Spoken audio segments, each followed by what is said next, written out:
D'une part, un maire, il n'est pas là pour interdire une campagne d'affichage, encore plus quand c'est l'État qui la décide. Le maire, il n'est pas là pour s'occuper de l'intimité des gens. Il n'est pas là pour s'occuper de la sexualité dans la vie privée. Par contre, il est là pour s'occuper de ce qui se passe dans la rue. C'est la tranquillité publique. Et quand vous avez pendant tout le week-end des Aulnésiens, des Aulnésiennes qui vous disent, monsieur le maire, là sur l'abribus, ça va pas, c'est à côté de l'école de mon fils, et ça me choque. Vous intéressez au fait, parce que je vous avoue franchement que je n'avais pas vu cette campagne auparavant. C'est ce week-end que plusieurs témoignages m'ont fait part du fait qu'ils étaient choqués.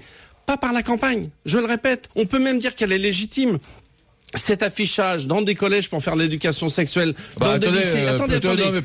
Plutôt qu'elle est légitime. Je peux juste quand même préciser, parce qu'on a dit beaucoup de choses, et quand on utilise des mots d'homophobes, quand on voit sur les réseaux sociaux où, malgré 20 ans de police nationale, je ne me suis jamais fait autant insulter que cela, on peut au moins profiter d'être chez vous pour quand même corriger.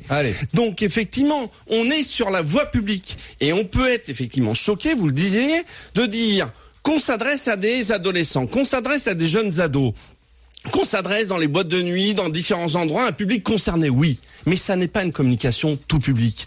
Être à un arrêt de bus quand on est une maman, qu'on a un gosse de 8 ans, et que le gosse dit « Maman, c'est quoi les deux bonhommes ?» Mais ce serait la même chose, je le réponds aussi, avec deux femmes ou avec un homme et une femme. C'est quoi le coup d'un soir, maman ? Ben, je pense que l'éducation sexuelle, pour les enfants de cet âge-là, ça se fait dans un autre cadre. Donc à partir de là, j'ai pris une décision. Là encore, je les ai pas enlevés. Je respecte la loi. J'ai pris un arrêté en fonction des pouvoirs qui me sont donnés pour dire, voilà, je constate que ça ne plaît pas et qu'il faut les enlever. Et ce qui est étonnant, c'est que la ministre a réagi hier soir en disant oui, moi qui suis défenseur de ces droits, je lance une action en justice. Sauf que 3 heures plus tôt, De Caux avait déjà enlevé les affiches. Donc on voit bien que l'annonceur lui-même qui portait la campagne avait senti qu'il y avait une ambiguïté. Je le répète, le public finalement visé n'était pas le bon. De là, aller jusqu'à là, les faire enlever... J'assume complètement. On est sur la protection enfance. Vous savez, encore plus parce qu'on est maire en Seine-Saint-Denis.